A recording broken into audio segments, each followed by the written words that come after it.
So, welcome. We are studying plant tissue culture, a recent technique that cope up with the pace of crop improvement and ever increasing population. This is a very advanced technique of plant breeding and it is very helpful where the conventional methods of plant breeding find its limitation, shortcomings. Already we have started with plant tissue culture and few basic titles we have completed. I will try recall them. The first was what is plant tissue culture? So sir, you said plant tissue culture is a technique of growing or culturing a single cell or tissue or organ on artificial nutrient medium in aseptic environment under controlled condition of light, temperature and humidity. तो sir plant tissue culture म्हणजे तुम्ही सांगितलं की एक technique आहे ज्यामध्ये एक cell नाहीतर टिश्यू नाहीतर ऑर्गन आपण न्यूट्रिएंट मीडियमवर कल्चर करतो. एसेप्टिक एन्व्हायरमेंट आणि लाईट टेम्परेचर ह्युमिडिटीसारख्या कंडिशन्स ह्या कंट्रोलमध्ये असतात. त्याच्यानंतर आपण पाहिलं कि ऐसा करने से क्या होगा, एक cell tissue organ artificial medium पे रखने से क्या होगा. तो see plant tissue culture is based on property of totipotency. That is even a single plant cell which is nucleated and living has a ability to produce a entire plant. मतलब कि किसी भी प्लांट की एक cell जो living है, nucleated है, उसको प्रॉपर न्यूट्रिएंट कंडीशंस और प्रॉपर लाइट टेम्परेचर ह्यूमिडिटी और एसेप्टिक इन्वायरमेंट अगर हम देते हैं तो एक सेल से पूरा प्लांट बन सकता. This is called totipotency. So meaning हमने देखा है, फिर हमने टोटिपोटेंसी देखी है, उसके बाद हमने एक हिस्ट्री देखी कि 1902 में जर्मन बोटानिस्ट गॉटलिब हैबर्डलैंड ने कुछ सेल्स को नॉप सॉल्यूशन में कल्चर किया और ये देखा कि सेल जीवित तो है बट वो मल्टीप्लाई नहीं हुई. फिर पीआर वाइट, गॉथरेट, नोबेकोर्ड, इन्होंने देखा कि सेल मल्टीप्लाई भी होती है और कैलस भी बनता है. उसके बाद एफसी स्टीवार्ड, जिन्होंने कैरेट की फ्लोएम सेल्स को कल्चर करके एंटायर कैरेट प्लांट ऑब्टेन किया और साबित किया कि प्लांट सेल्स आर टोटिपोटेंट. उसके बाद हमने देखा कि मुराशिगे एंड स्कूग, इन्होंने एमएस मीडियम बनाया which is a perfect medium for tissue culture. त्याच्यानंतर आपण पाहिलं की स्कूग अँड मिलर, इन्होंने कहा by varying the ratio of auxin and cytokinin you can achieve organogenesis on the callus. अगर आपके न्यूट्रिएंट मीडियम में ऑक्सिन ज़्यादा है और साइटोकाइनिन कम है तो आपको रूट्स मिलेंगे, राइजोजेनेसिस. साइटोकाइनिन अधिक है, ऑक्सिन कम है तो शूट्स मिलेंगे, caulogenesis. And this caulogenesis and rhizogenesis is organogenesis, या आप ऑर्गेनोग्राफी कह सकते या morphogenesis. This is a contribution of Skoog and Miller. उसके बाद हमने देखा कि 1964 में हमारे देश के प्रोफेसर गुहा एंड माहेश्वरी, इन्होंने धतूरा के एंथर को कल्चर किया और हैप्लॉइड प्लांट ऑब्टेन किए. Haploids are very much important in plant breeding. उसके कारण भी मैंने बताया कि हैप्लॉइड प्लांट पे कोल्चिसिन डालने से होमोजाइगस डिप्लॉइड बनता है और ऐसे होमोजाइगस प्लांट ऑब्टेन करने को, प्योर लाइन वैरायटी ऑब्टेन करने को कन्वेंशनली 6-7 साल लगते हैं. जनरली म्यूटेशंस आर रेसेसिव और डिप्लॉइड कंडीशन में रिसेसिव तो एक्सप्रेस नहीं होगा इन प्रेजेंस ऑफ डोमिनेंट। तो हैप्लॉइड में एक ही तो एलील रहता, तो क्विकली हैप्लॉइड में म्यूटेशन डिटेक्ट होते हैं। हमें सिंगल एलील का इफेक्ट भी स्टडी करने को मिलता है हैप्लॉइड कंडीशन में। उसके बाद हमने कहा मेल्चर ने protoplast of potato and protoplast of tomato को फ्यूज करके पोमेटो नाम का एक सोमैटिक हाइब्रिड बनाया। तो meaning, then totipotency, then history, उसके बाद हमने कुछ बेसिक टर्म्स आपको बताई। What is callus? Unorganised mass of loosely arrange parenchymatous cells obtained in tissue culture is called as callus. Explant, any part of the plant used for tissue culture. जैसे यहाँ इस plant का मैंने एक छोटा सा पार्ट यूज किया, so any part of the plant body used in tissue culture is called explant. Regeneration, a process of formation of organ like shoot, root from the callus by adjusting the level of auxin and cytokinin in the nutrient medium is called as organogenesis or regeneration.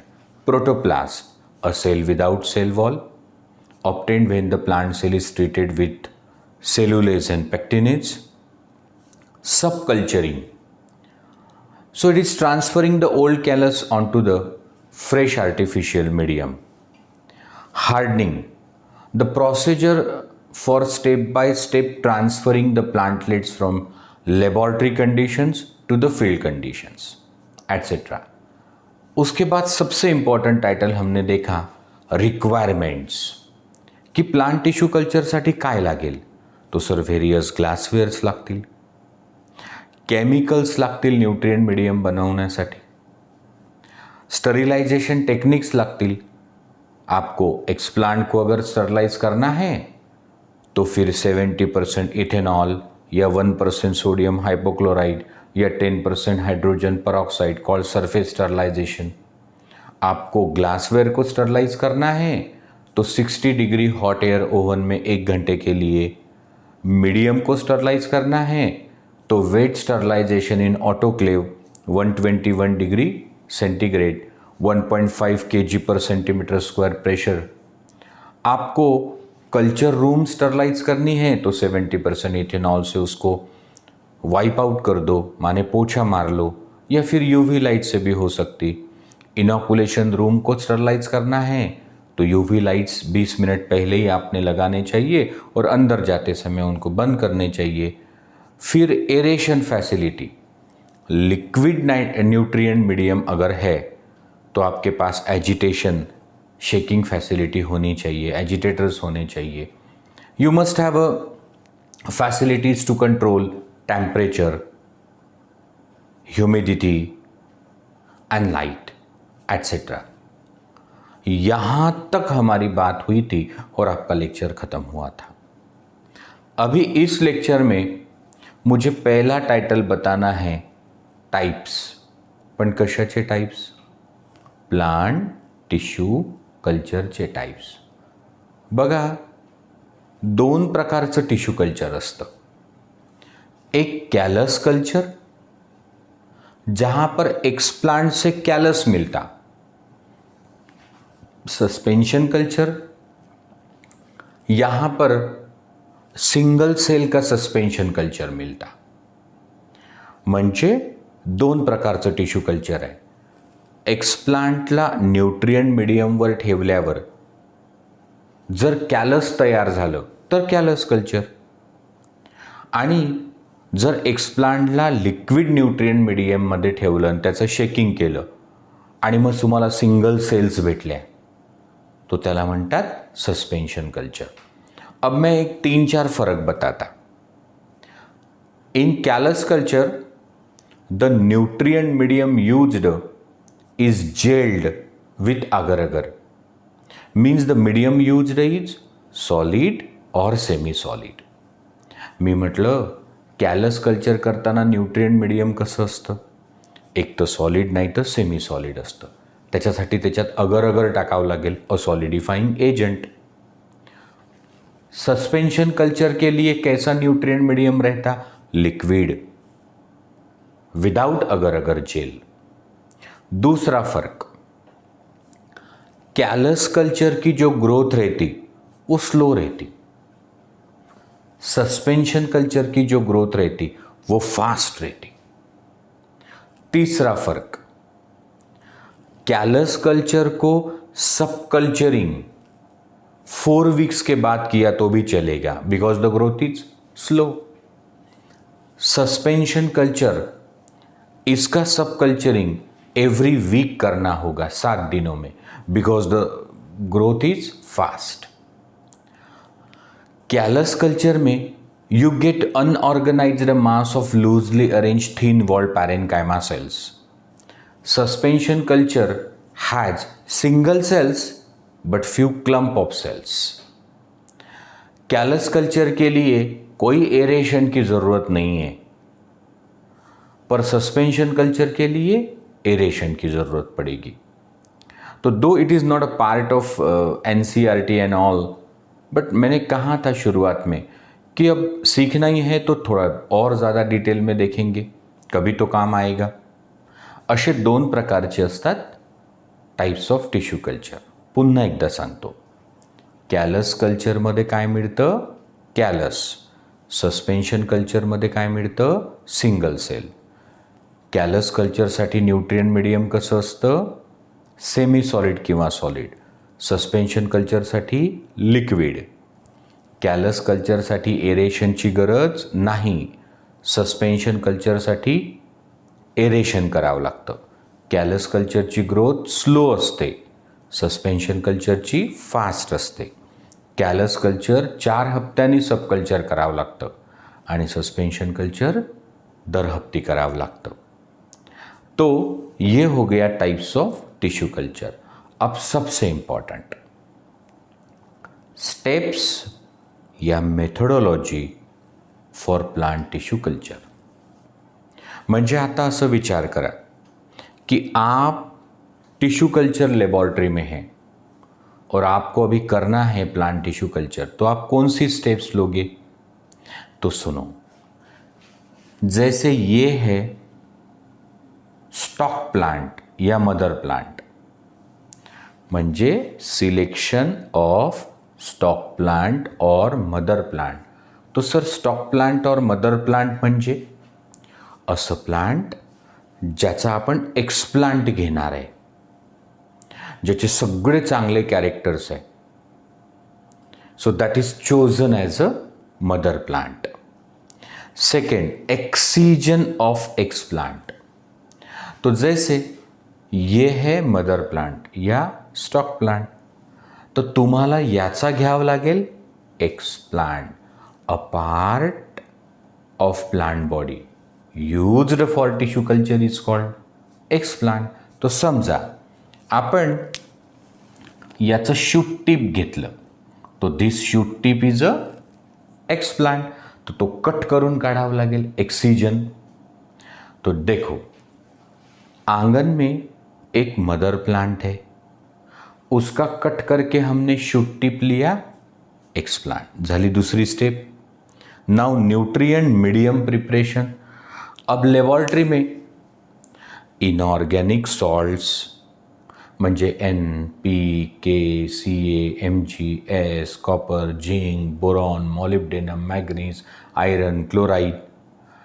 फिर organic substances मतलब vitamins, amino acids, plant growth regulator, sucrose as a source of energy, carbon.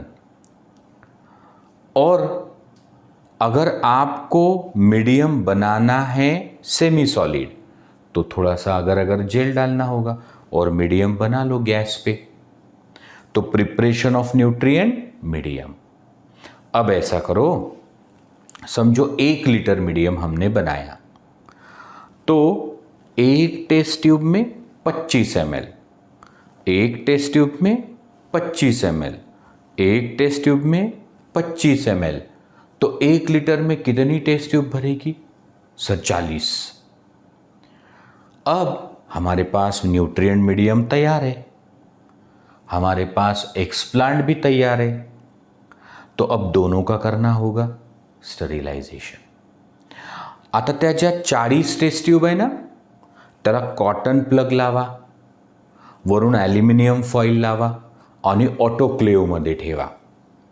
121 degree temperature, 1.5 kg/cm² pressure.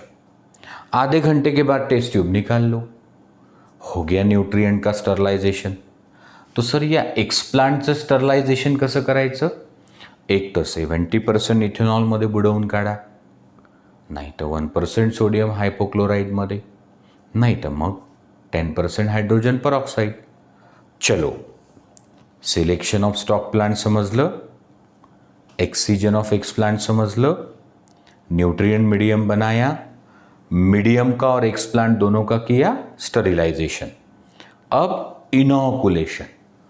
तो जैसे दवाखाने में, hospital में operation theatre रहता जहाँ पर सारी सर्जरीज होती है, वैसे टिश्यू कल्चर लेबॉरेटरी में इनोकुलेशन चेंबर रहता.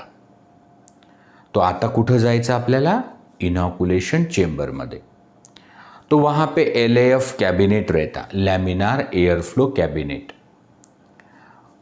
और वो इनोकुलेशन चेंबर पहले ही आपने 20 मिनट स्टरलाइज करके रखा है. तो अब वो कॉटन प्लग निकालो टेस्ट ट्यूब का, और वो स्टरिलाइज एक्सप्लांट उस पर रख दो, कॉटन प्लग लगा लो. So putting sterilize explant on sterilize nutrient medium in inoculation chamber before LAF cabinet is called inoculation. म्हणजे स्टरिलाइज एक्सप्लांट स्टरिलाइज मीडियमवर ठेवणे, याला काय करणे म्हणतात? इनोक्युलेशन. पहा, हे मदर प्लांट आहे, याचा आपण घेतला एक्सप्लांट, बनवलं न्यूट्रिएंट मीडियम, मीडियमचंही केलं स्टरलायझेशन, एक्सप्लांटचंही केलं स्टरिलायझेशन, आणि एक्सप्लांट रख दिया ऑन स्टरलाइज न्यूट्रिएंट मीडियम, याला काय म्हणतात? इनोकुलेशन. अब वो जो टेस्ट ट्यूब है जिसमें आपने रखा एक्सप्लांट, उसको कल्चर रूम में रख दो. तो सर कल्चर रूम माने जहाँ का तापमान 25 ± 2 डिग्री होगा, ह्यूमिडिटी 65% होगी, वहाँ रख दो और 2 से 3 हफ्ते रुको. So after 2 to 3 weeks the cells of explant will proliferate by mitotic division and it will result in formation of callus. म्हणजे एक्सप्लांट पासून काय तयार झाला? कॅलस. 2 ते 3 वीक्समध्ये. म्हणून पुढची स्टेप काय आहे? Callus formation. समजतंय? Selection of stock plant, excision of explant, preparation of nutrient medium, sterilization of explant and nutrient medium, inoculation, and then 2 to 3 weeks के बाद होगा कैलस फॉर्मेशन. अब ऐसा न्यूट्रिएंट मीडियम बनाओ जिसमें ज़्यादा हो ऑक्सीन, कम हो साइटोकाइनिन, और उस पर वो कॅलस का पीस रख दो. तो सर ऑक्सीन जास्त असले तर रूट्स येतील. अब वापस ऐसा न्यूट्रिएंट मीडियम बनाओ जिसमें ज़्यादा है साइटोकाइनिन और कम है ऑक्सीन, तो उस पर रूट्स डाल दो, उसको शूट्स आ जाते. म्हणजे काय झालं? ऑर्गॅनोजेनेसिस. पहा बरं, कॅलसपासून काय झालं? ऑर्गॅनोजेनेसिस. म्हणजे छोटे छोटे प्लांटलेट टेस्ट ट्यूबमध्ये तयार झाले. अब इन प्लांटलेट्स को टेस्ट ट्यूब से निकाल के स्टरिलाइज सॉइल में रखो. Okay, that is hardening. फिर इन छोटे छोटे कप्स को कॉरिडोर में रखो, ग्रीन हाउस में रखो, शेड हाउस में रखो, दैट इज कॉल्ड हार्डनिंग. आणि मग डायरेक्ट शेतात लावून द्यायचे, that is called transplantation. Okay, तो ये है उसकी डायग्राम. हा मदर प्लांट, हा एक्सप्लांट, हे इनोकुलेशन, कॅलस फॉर्मेशन, हे मिळाले प्लांटलेट्स, त्याचं हार्डनिंग आणि शेतात लावले. तो सर ये कहाँ करते हैं? Apple, banana, sugarcane, potato, orchids, tomato, papaya, इनका करते हैं प्लांट टिश्यू कल्चर। आता एप्लीकेशंस। कोई सोच रहा करोर्स ऑफ इन्वेस्टमेंट करनी पड़ेगी टिश्यू कल्चर में, तो उसके उपयोग क्या आहे? म्हणजे सर करोडो रुपये खर्च करून टिश्यू कल्चर लॅबॉरेटरी इस्टॅब्लिश केली, काय फायदा असतो, काय उपयोग आहे टिश्यू कल्चरचा? तो देखो, माइक्रो प्रोपैगेशन, मतलब छोटे से एक्सप्लांट से हजारों जेनेटिकली आइडेंटिकल प्लांट्स मिल सकते। जलगांव खानदेश में कोई बनाना का पौधा है, उसके एक छोटे से एक्सप्लांट से हजारों प्लांट्स आप बना सकते, जैसे के वैसे। अ technique of producing genetically identical plantlets from a small explant bye plant tissue culture technique is called micro propagation. Disease free plantlet production. अब कोई बनाना का पौधा है और उसमें वायरस है, तो अगर आप उसका वेजिटेटिव प्रोपगेशन करोगे तो the virus will get transmitted to the next generation also. म्हणजे एखादं केळीचं प्लांट आहे, त्याला व्हायरल डिसीज आहे, तर तुम्ही त्याचे प्लांट पार्ट जर शेतात लावले तर त्या प्लांट पार्ट सोबत व्हायरस ट्रांसमिट होईल ना। हम चाहते कि भले ही इस प्लांट में वायरस हो, पर इससे जो नए प्लांट्स बने उनमें वायरस ना हो। तो आपल्याला काय पाहिजे? Disease free plantlet production. तो ये संभव है बाय प्लांट टिश्यू कल्चर। कैसे? सर मेरिस्टेमेटिक टिश्यू में कभी वायरस नहीं रहता, तो मेरिस्टेम कल्चर करो, जेनेटिकली आइडेंटिकल प्लांट्स मिलेंगे which are disease free. Secondary metabolite production. तो सर सेकेंडरी मेटाबोलाइट प्रोडक्शन मतलब जैसे क्लोरोक्विन, जो आपने नाम सुना होगा, शुरुआत में ये कोरोना के खिलाफ कौन सी दवाई चलेगी तो हाइड्रोक्सी क्लोरोक्विन का नाम चल रहा था। Actually it is a anti malarial drug obtained from a plant cinchona. तो सिंकोना के प्लांट से क्लोरोक्विन मिलता, उसकी मात्रा कम मिलती, तो अगर हम उसका टिश्यू कल्चर करें तो ढेर सारी मात्रा में सेकेंडरी मेटाबोलाइट का प्रोडक्शन हो सकता। जैसे कैथारॅन्थस रोजियस म्हणजे विंका रोजिया सदाफुली, त्याच्यापासून विनक्रिस्टिन आणि विनब्लास्टिन भेटतं। हे अँटी ट्यूमर ड्रग आहे अगेन्स्ट कॅन्सर। तो असे सेकेंडरी मेटाबोलाइटचं प्रोडक्शन टिश्यू कल्चरने करून देता येतं। ये उसके उपयोग है। मैं सिखा नहीं रहा, मैं एनलिस्ट कर रहा। अभी आपके बोर्ड में आपको 12th में क्वेश्चन आता है, define plant tissue culture and explain in detail any 2 application. तो micro propagation, disease free plantlet production, secondary metabolite production, somatic hybridization, जैसे पोटैटो एंड टोमेटो को फ्यूज करके पोमैटो बना, दैट इज पैरासेक्सुअल हाइब्रिडाइजेशन और protoplast fusion और somatic hybridization. आपको ये 4 जो है वो बोर्ड के सिलेबस में है। कुछ एक्स्ट्रा भी हम लोग डिस्कस करेंगे, जैसे एंड्रोजेनिक हैप्लॉइड प्रोडक्शन जो गुहा एंड माहेश्वरी ने किया था हैप्लॉइड प्लांट प्राप्त करने को, एम्ब्रियो रेस्क्यू, इंटरस्पेसिफिक हाइब्रिड जो रहते वो सर्वाइव नहीं होते, उनको हम बचाएंगे। Protoplast culture, how to obtain single cell protoplast, somaclonal variations, तो variations can be used in plant breeding, induction and selection of mutant, etc. Now let us see the application of plant tissue culture one by one. आता आपण tissue कल्चरचे जे उपयोग आहे ते 1 by 1 पाहणार आहे। तो देखो, पहला है micro propagation. Meaning of micro propagation is obtaining thousands of genetically identical plantlet using a small explant by the technique of plant tissue culture. तो what is माइक्रो प्रोपोगेशन? तो सर माइक्रो प्रोपोगेशन माने plant tissue culture का एक technique है जिसमें छोटे से explant के उपयोग से हजारों की संख्या में जेनेटिकली आइडेंटिकल प्लांट्स प्राप्त हो सकते.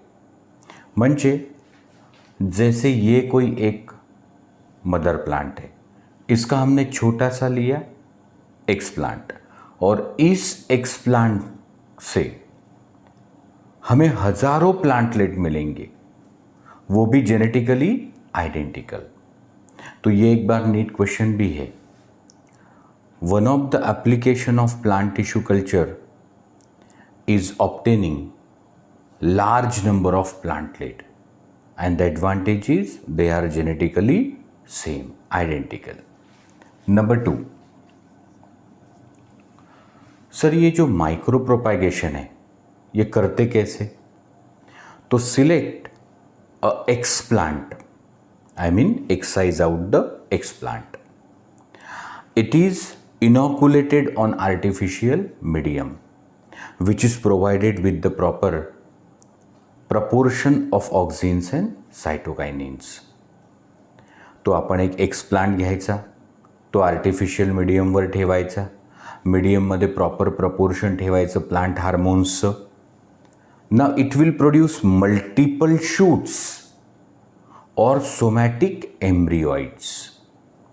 एक तो एक्सप्लांट जो है ना वो आपको मल्टीपल शूट्स दे सकता, जैसे यहाँ देखो मल्टीपल शूट्स मिले, या फिर सोमैटिक एम्ब्रियोइड्स. तो सर ये सोमैटिक एम्ब्रियोइड्स क्या है? देखो जैसे एम्ब्रियो को प्लूमुल रेडिकल रहता, ऐसे यहाँ पे छोटे छोटे माइक्रो प्रोपैग्यूल मिलते जिनको प्लूमुल और रेडिकल रहता. They are called micro propagule, actually they are shoot apices. तो आइदर मल्टीपल शूट्स और somatic embryoids are obtained. Then micropropagation is beneficial because तो एक तो all the plants obtained by micropropagation are genetically identical. Propagation is not season dependent. हमें बारिश के मौसम का इंतज़ार करने की ज़रूरत नहीं, सब कुछ कंट्रोल कंडीशन में है. तो it is not season dependent. The propagules are very small, so they require a little space for transport or storage. All plants will have uniform growth. म्हणजे सर तुम्ही सांगताय की मायक्रो प्रोपोगेशन म्हणजे छोट्याशा एक्सप्लांटपासून हजारो जेनेटिकली आयडेंटिकल प्लांट्स प्राप्त करणे. Micro propagation कसं करतात? एक एक्सप्लांट सिलेक्ट करायचा, तो आर्टिफिशियल मीडियमवर ठेवायचा, proper proportion of growth regulator maintain करायचं, मग एक तर मल्टिपल शूट भेटतात, नाही तर सोमॅटिक एम्ब्रियोइड्स भेटतात. They can be use for propagation. फ़ायदे क्या है माइक्रो प्रोपोगेशन के? हम लोग सीज़न डिपेंडेंट नहीं है, सारे प्लांट जेनेटिकली आइडेंटिकल है, उनकी ग्रोथ भी यूनिफॉर्म है, अर्ली मैच्योरिटी भी रहती. रेयर स्पीसीज जो है वो भी हम लोग इसे मल्टीप्लाई कर सकते हैं. तो देखो कहाँ करते हैं micro propagation? Banana, potato, apple, sugar cane, इन प्लांट्स में मायक्रो प्रोपॅगेशन कहते. आपले शेतकरी बांधव त्याला टिश्यू कल्चरचे बनाना असं म्हणतात. छोटे छोटे प्लांटलेट्स रहते और हार्डनिंग के बाद उनको खेतों में लगाया जाता. आपको शॉर्ट नोट आ सकती है, write a note on micro propagation. तो micro propagation is a technique of plant tissue culture in which thousands of genetically identical plants are produced using small explant. Generally used explant for micropropagation is shoot apical meristem or shoot tip. It is kept on artificial medium, so it will either produce multiple shoots or somatic embryoids. Advantages of micropropagation: the propagation is not season dependent, all plants are genetically identical, their growth is also uniform, a small space is required for their storage and transport is easy. Moreover, early maturity. तो ये हुआ micro propagation. Now second is disease free plantlet production. तो सुनो, अभी अभी मैंने बताया कि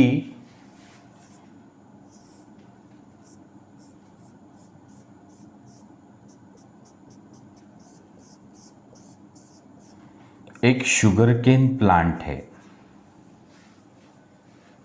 म्हणजे गन्ने का पौधा, और इसमें वायरस है. हम चाहते कि इससे ऐसे प्लांट बनाए जिसमें ना हो व्हायरसेस. म्हणजे हे एक ऊसाचं प्लांट आहे, याच्यात आहेत व्हायरस. आता याच्यात जर आपण कटिंग काढल्या आणि लावल्या तर नवीन प्लांटमध्ये सुद्धा येतील व्हायरस. तो आपल्याला काय करायचं है? तो सर हम चाहते कि डिसीज फ्री प्लांटलेट का करे प्रोडक्शन. तो अब ध्यान दो, the plant has virus but meristem of the plant is always virus free. May it be apical meristem और एक्झिलरी मेरिस्टेम. हा नीट क्वेश्चन आहे. म्हणजे प्लांटमध्ये असतील व्हायरसेस पण मेरिस्टेममध्ये कधी व्हायरस नसतो. कुठलाही मेरिस्टेम, मग तो ॲपिकल मेरिस्टेम असू दे किंवा ॲक्झिलरी असू दे, तो meristem is always virus free. Sir जान सकते कि मेरिस्टेम क्यों वायरस फ्री है? मैं आपको 3 कारण बताता. पहला कारण है कि the cells of meristem are in a state of rapid division. Meristematic cells है ना, फटाफट फटाफट फटाफट डिवाइड होते रहती. दूसरा रीज़न है हाई कंसंट्रेशन ऑफ ऑक्सीन्स.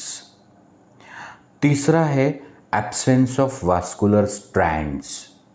म्हणजे एक तो मेरिस्टेमेटिक सेल जोरों से डिवाइड होती, दूसरा उसमें बहुत ज़्यादा ऑक्सीजन का कॉन्सेंट्रेशन है, और तीसरा उसमें वास्कुलर बंडल्स नहीं है. शायद इसीलिए वो वायरस फ्री है.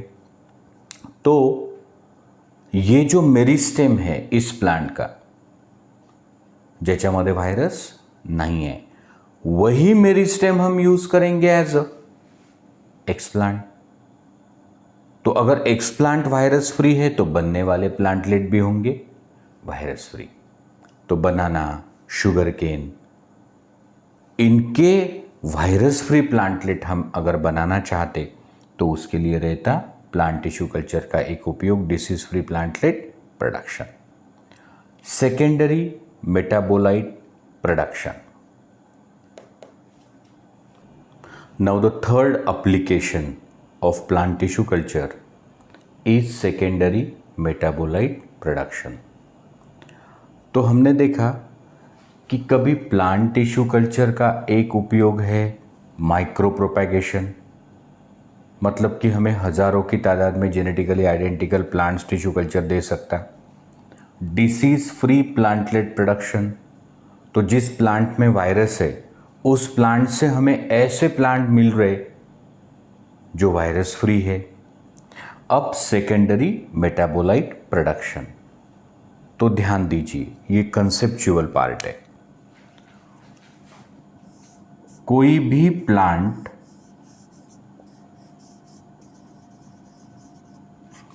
जो लाइफ प्रोसेसेस करता है,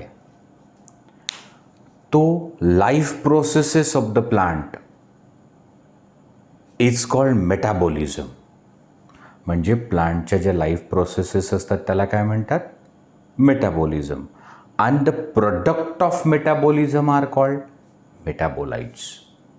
वापस एक बार, प्लांट जो है वो जो लाइफ प्रोसेसेस करता है उसे हम कहते हैं metabolism. And the product of metabolism is called metabolite.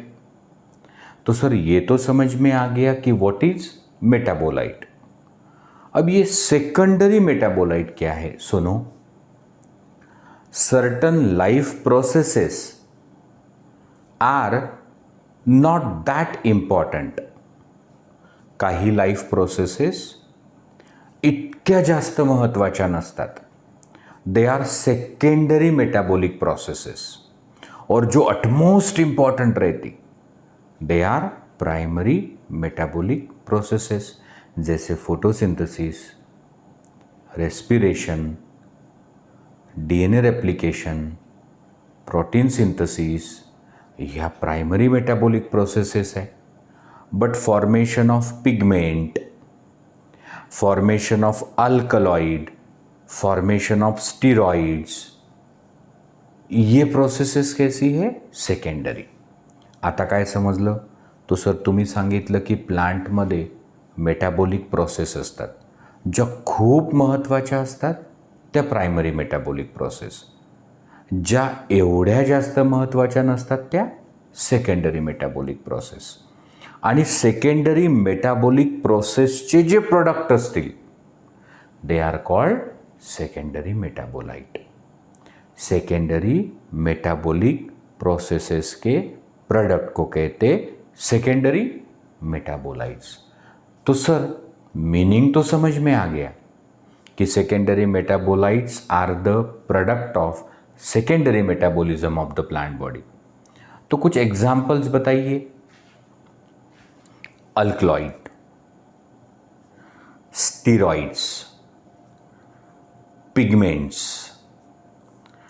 Antitoxins, anti allergens, anti tumour agents, tannins, resins, gums, mucilages, हे सगळे कोण आहे, secondary metabolites. Alkaloids, steroids, pigments, certain gums, mucilages, pectins, resins, tannins, तो हे त्याचे झाले एग्जाम्पल। तो sir ये सेकेंडरी मेटाबोलाइट्स जो है उसके पीछे हम क्यों पड़े? Commercially they are very important, they are find their application in industries, in pharmaceutics, in food technology, in preservation, म्हणजे प्रत्येक ठिकाणी हे सेकंडरी मेटाबोलाइट खूप महत्त्वाचे असतात। तो मैं कुछ एग्जाम्पल देता।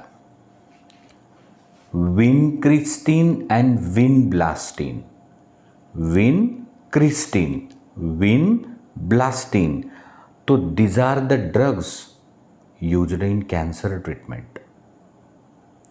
और ये ड्रग्स हमें कौन देता? कॅथॅरॅन्थस रोझियस, ज्याला मराठीत आपण म्हणतो सदाफुली, विंकारोजिया। अब देखो अगर ये सेकेंडरी मेटाबोलाइट्स है तो वो कितने कमर्शियली इम्पॉर्टेंट होंगे, क्योंकि वो कैंसर ट्रीटमेंट में उपयोग में आते।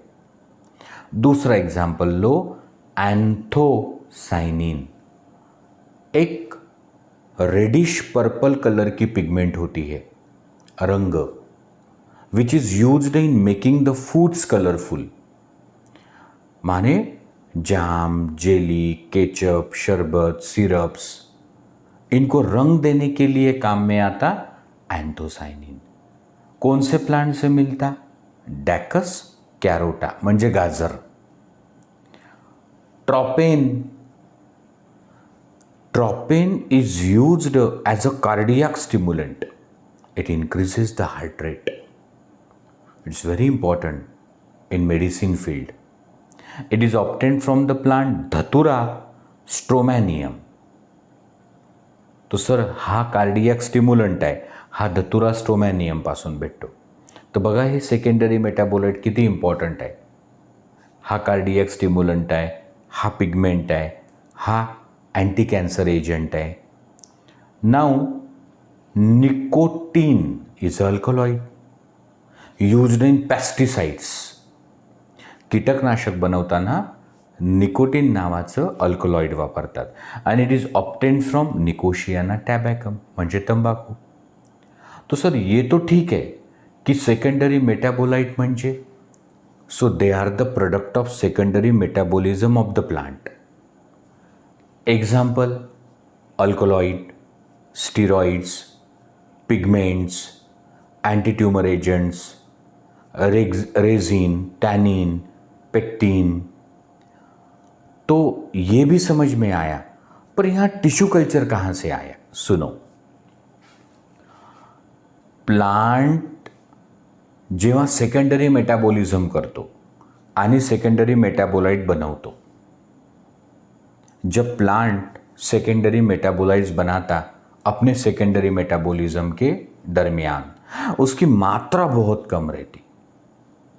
मतलब कि ये जो सेकेंडरी मेटाबोलाइट्स है ये नेचुरली हमें प्लांट से मिलते जी, पर बहुत कम मात्रा में, और कमर्शियली वो बहुत इंपॉर्टेंट है. तो हम चाहते कि क्यों ना सेकेंडरी मेटाबोलाइट का प्रोडक्शन बढ़ाए. सेकेंडरी मेटाबोलाइट प्रोडक्शन बढ़ाने के लिए हमने टिश्यू कल्चर की मदद की, हमने टिश्यू कल्चर से मदद मांगी.